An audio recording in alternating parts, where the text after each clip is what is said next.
They have a belief that they can hang with them, and right now they're hitting with them. Third hit of the inning. Season as that one is hit hard. Rachel Becker's due. Rachel Becker has season that's 41. The record's 48. Sound the horn. Another round tripper, a 3-run shot for Rachel Becker. Alrighty, everybody, welcome in Rachel Becker, who is going to be talking all things Big 12 softball for us, previewing what this upcoming season is going to look like. And Rachel, just this week, we're starting to see some Big 12, just softball in general, get into the swing of things.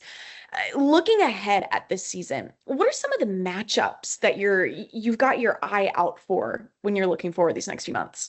Yeah, that's a great question. We're starting off with a bang, actually. Arizona and Arizona State both facing up against OU this weekend, which I cannot wait to see. That's going to be amazing. And then I know Texas Tech also playing Texas A&M this weekend. So those are three amazing matchups right out of the gate. But looking forward more into the Big 12 season, I think a matchup that everyone kind of has their eye on is going to be Arizona and Texas Tech, the pretty much top two teams in the conference last year. And Arizona State versus Arizona is always fun. They're kind of tied in the number 3 spot for the preseason poll. But yeah, the Big 12, all of those teams play a pretty solid schedule in the preseason. So there's going to be a lot of good matchups early, and these teams are going to be prepared heading into the Big 12 conference season. I know there's a lot of talk, and understandably so, of the Texas Tech Red Raiders. When you look at that squad, who is returning that you think everybody should really be keeping an eye out for? Yeah, the biggest returner for Texas Tech is going to be Nigeri Kennedy, player of the year last year, pitcher of the year, whatever you want to call it. Just an amazing pitcher, athlete for Texas Tech. She brings just so much energy and dominance to the pitching circle. So she's going to be the key returner to watch. And then along with Maya Davis and Lauren Allred, both seniors on the team this year who have been at Texas Tech and ready to continue to make an impact offensively for sure. Both Ari and I do this segment called Under the Radar, where we're really looking at somebody, a program even, that is, in fact, going under the radar. When you look at this preseason poll, is anyone jumping out to you as somebody that you're kind of seeing as a sleeper?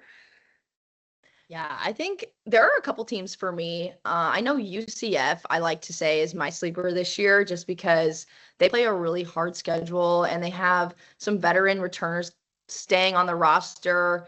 Pitching from Isabella Vega, who was an outstanding freshman last year. So they're just going to be reloaded with a lot of good players and some young freshmen. I also really like Iowa State. They tend to prove a lot of people wrong in the Big 12. They were picked to finish 10th in 2025, ended up finishing 3rd in the conference. So that's another team that is just very scrappy and competitive and could surprise a lot of teams in the conference this year. What do you think makes up a difficult schedule? Is it the traveling? Is it just a matter of who the opponents are? What are the elements of one?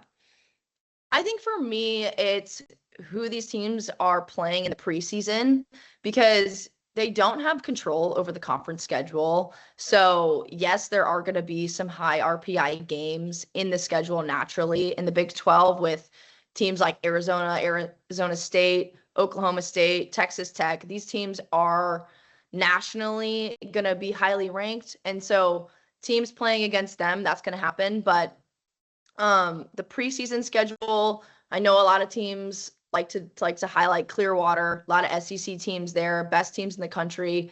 So teams going up against SEC matchups, really good ACC matchups, whatever it may be, playing those hard RPI teams in the preseason is what makes it a competitive schedule for me.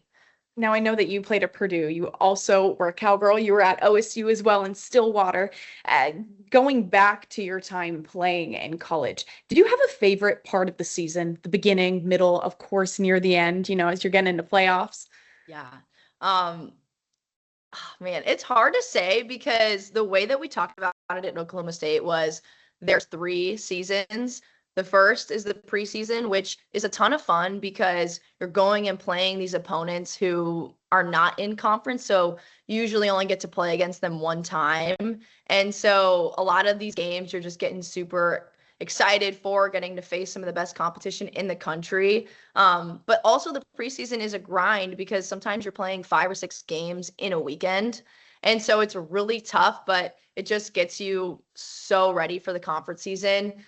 Conference is part 2, and that you're going against the same team 3 times. So you have 3 opportunities to fight and get wins off of these players, which also makes it hard because by game 3, everyone has seen everyone's pitching. Pitchers have seen the opposing offense like 6 times by now. So you have to learn how to fight and make adjustments throughout a weekend. And then obviously part 3, postseason, such a blast. I never got to experience a postseason until I got to Oklahoma State. And so playing with your back against the wall a little bit, it adds that pressure. And it's just the stakes are so high for every single game, which makes it, I think, the most fun. So I would have to say it kind of just builds and builds up to postseason, and getting there my final year at Oklahoma State was so much fun. The pressure was through the roof, but I mean, that's kind of what I think these athletes are living for.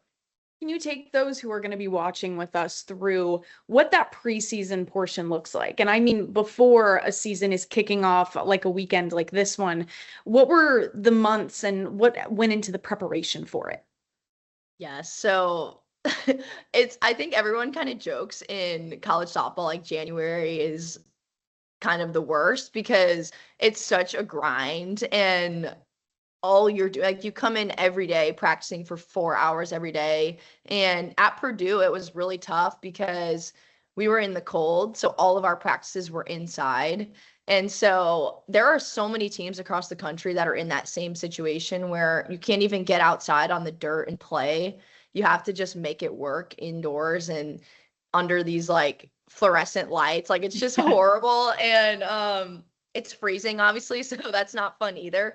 But no, it's such a grind. It's like just hard practice every day, live pitching all the time, scrimmaging all the time, just really working on those final things that are going to give you the edge going into the season, making sure that you feel good in your swing, and really just trying to nail down those final touches before going into the season. But I think it's funny, a lot of these Big 12 coaches, like, we asked them about, hey, like, who's playing on defense for you? Who's in your infield? And a lot of these coaches were like, we don't even really know yet. Like, we have some good options for shortstop, for second base, but these players are still grinding it out in practice every day, competing against their teammates, and they're all just competing for that starting spot heading into the season. So it really is a grind, but once you get through January and the games start, it's a blast. So it's all worth it.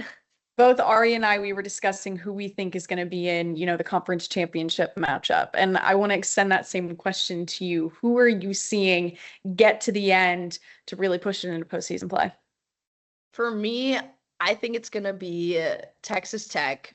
I definitely think they're going to have a spot in that national Big 12 championship game and conference championship overall. They're just absolutely stacked, and they have depth in the circle. Nyjeri Kennedy on the right side, Caitlin Terry on the left-handed pitching side. Them two together, I think they're going to make it to the championship. And then I think for me, it's going to be between Arizona State, and Oklahoma State to see who can make it to that game to compete against them. I think if Arizona and Oklahoma State can nail down their pitching, they both have a really good chance. They have a lot of returners offensively, All-Americans offensively, who can lift them and put up some runs against Nyjeri Kennedy and Caitlin Terry. And then Arizona State is my other contender, I think, just because they have Kenzie Brown, All-American pitcher, and she was lights out last season. So I think they're going to need to surround her with some other good pitchers. But if they can get their offense going, again, I think a really good competition for Texas Tech. So ultimately, I think it's going to be Texas Tech. It's really hard to say between Arizona State, and Oklahoma State, but I think I'm going to have to go with Arizona. I think it's going to be Texas Tech versus Arizona for the Big 12 championship. So I guess we'll see. Alrighty. Well, Rachel, thank you so much for your time. And trust me, we'll be hitting your line again here soon, maybe halfway through the season, to check in with you on what else is next. Yeah, that sounds great. Thank you so much for having me. Can't wait to get the season started. Can't wait.